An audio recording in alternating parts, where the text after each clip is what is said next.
If you're afraid to raise your pricing, that's really an internal fear and has nothing to do with the people that want to pay you to do what you do really well.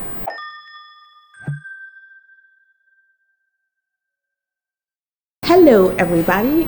This is Kelly Stamps. I'm kidding. Hey guys, it's Zaylee. Kelly Stamps, if you don't know who Kelly Stamps is, she's absolutely amazing. And she just moved to Dallas, which is so crazy. Super crazy. But yeah, it's Zaylee. And today we are talking about a story, right? I'm telling you guys a story. This is the first time I'm telling this story. And it's about a Zoom call that I had that made me just rethink my entire life. But it also made me do something really important in my business, which was change my pricing. Oh my gosh, it was such a pivotal call.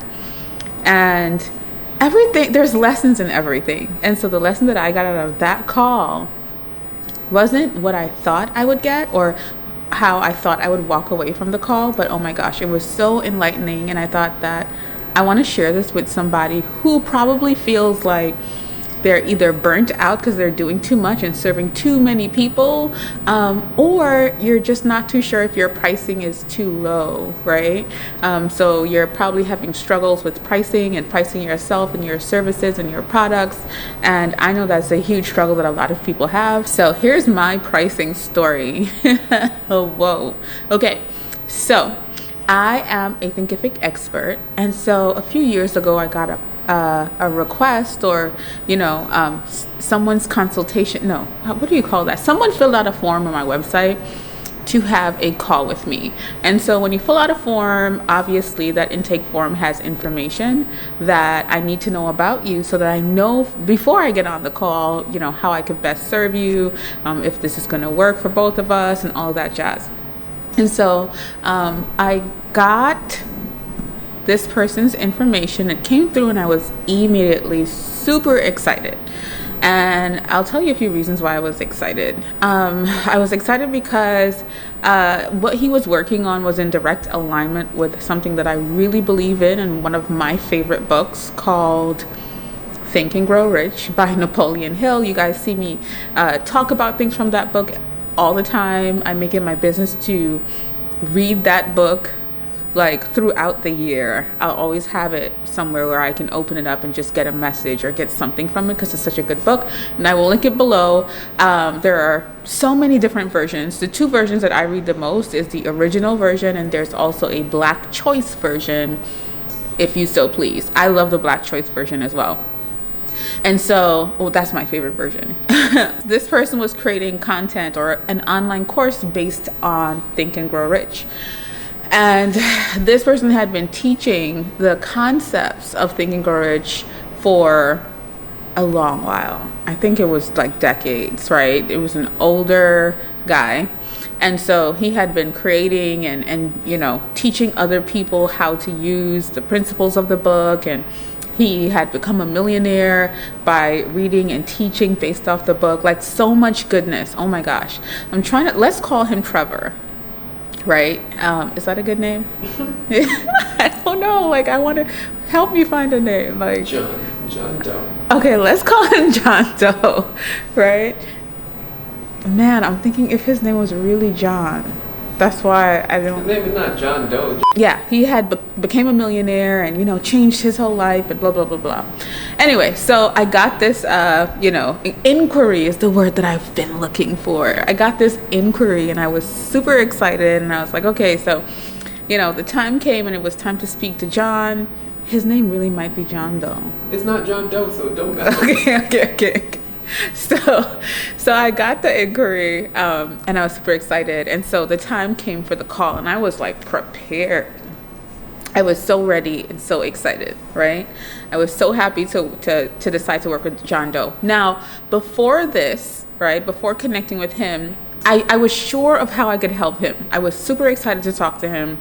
I had my portfolio, I had everything laid out. Now, before this, the reason why I was sure I was able to work with him is because I had worked with other huge people in the industry in building out their online course experiences as well. So obviously, I didn't feel like intimidated or anything when it came to working with John.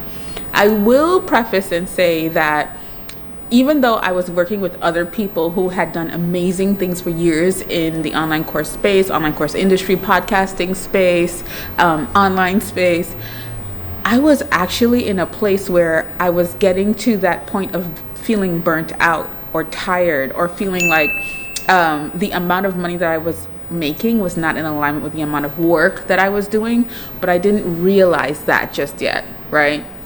I just thought I had to work more to make more money. Okay. I'm just, putting that out there. So now I have the call with John Doe and I'm super excited to speak to him. I said that like 5,000 times since I started this video, but get on the call and the craziest thing happens. Like John Doe starts telling me how amazing I am and that he's been looking at all of my work. He's gone everywhere on the internet. He's sure that I'm the person that he wants to work with because he wants to take his online courses to the next level, and all the things, right?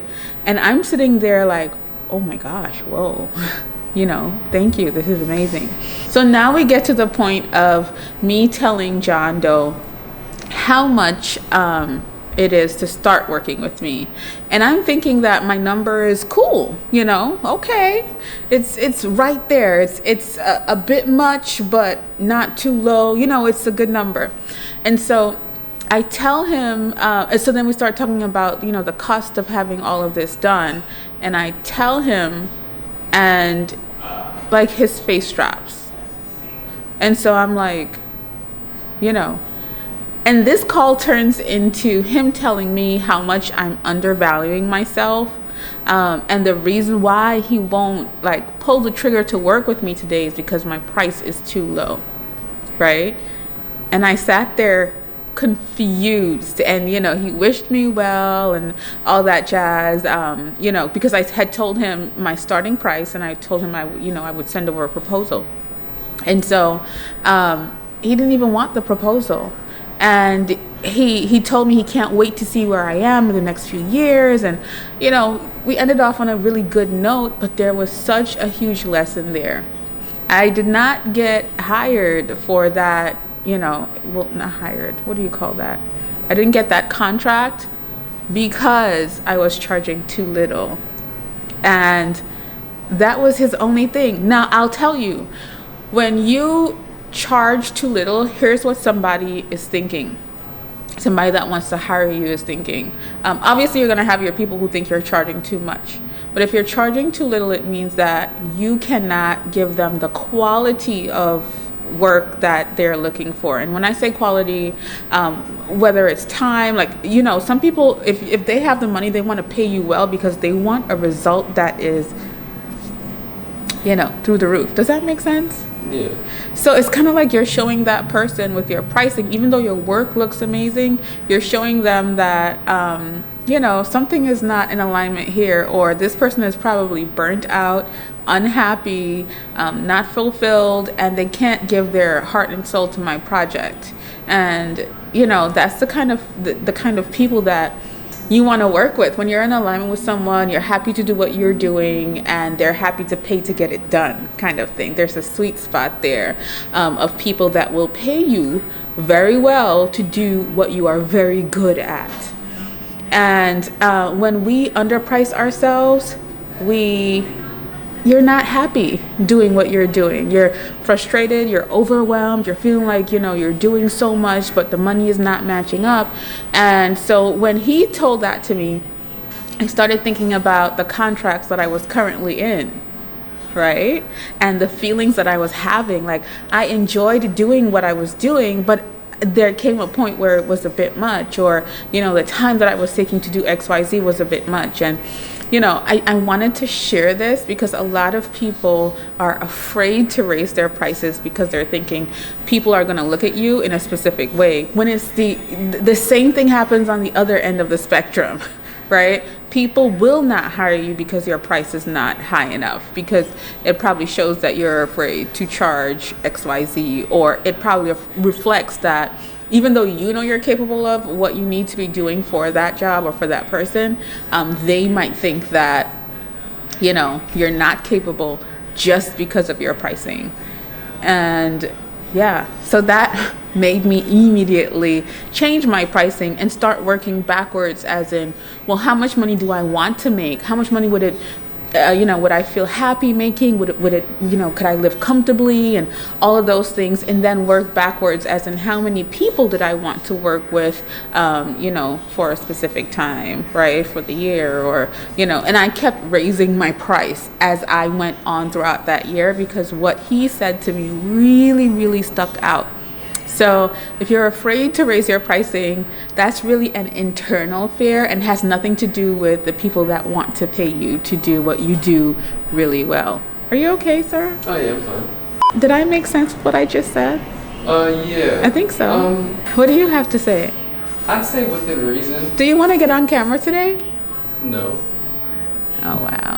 Whatever. Within reason. Go ahead. I'd just say within reason, just because. Oh, so you think you shouldn't raise your price too high? No, I think you should. You should raise your price to the value that you've risen to, Yeah, but I also feel we always undervalue ourselves. Sometimes it takes somebody else to tell you. We definitely do, but a lot of people, especially if they're just coming into a field or industry, they might look at you and you might be the model for what they want to be, and they even though they're just entering the industry, they might think that, oh, I want to be like her, so I got to charge what she charges, but they don't know that you've raised your value over the years. They just come in. That is true. Hey, they're doing this, so I want to do this, so I have to charge what they charge. Oh, I get what you're saying. Competitive with you, even though they're not. They might not be of that value. It's kind of like this. It's a story that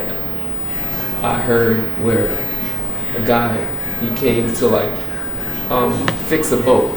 Okay. Right, I know that story. Mechanic, yes. A big sailboat or whatever. Yes. And he. The people on the boat, they couldn't figure out what was wrong with the engine. They tried all kind of stuff. They called a bunch of people. Nobody could figure it out. It's a good story. And they was like, what's the price? He told them some astronomical number. Yeah. And he came and he just screwed one screw. Yeah. And the whole thing started to work. Yes. And then they're like, oh, I feel like I got cheated because you charged us this astronomical number. Yes. But all you did was screw one screw. Yeah. It's like, it's not about the work. It's about knowing the screw to screw. That's true, because everybody else didn't know it. And you wouldn't know that because he's obviously risen his value to the point where he knows exactly what the problem is. So that is true. You have to know or the value of the transformation that you're able to give. So you have to know your own value. If you know that, hey, I'm a boss at this, and I know that what I do for people works, then yes, you can by all means charge that, and know your value, and know that I'm charging this because I can produce this result. So. I do agree. There's so much we can talk about as far as pricing. Let me know down in the comments if you want to know more about pricing and pricing yourself. That's the first thing. Let me know if you struggle with pricing, like if that's something that's touchy for you, and we'll definitely see what we can put out about it and talk more about what Rio is talking about as far as value and all of that stuff. Also, let me know if you have risen your pricing or if you're just starting out. We really want to know, where are you in the whole process or the whole spectrum of all of this stuff. But just keeping you open to understanding that you learn so much as you go along, and the more people you work with, so much more comes to you're understanding. You learn a lot, your client learns a lot. So, you know, that's the whole other, there's so much I can share as it pertains to all of this. So let me know if you want to know more about pricing and all of that jazz in the comments. And I hope that this story inspires somebody who's undervaluing themselves right now. But yeah, I hope this was helpful to somebody. Anything else, Rio? Nope, that'd be all. Yeah, that's it. And yeah. All right, we'll see you guys soon. Make sure to like, share, comment, and subscribe to the channel. We really love you. And if you want to see more vlogs, let us know down in the comments if you're enjoying this series or what you want to see more of on the channel. Bye, guys.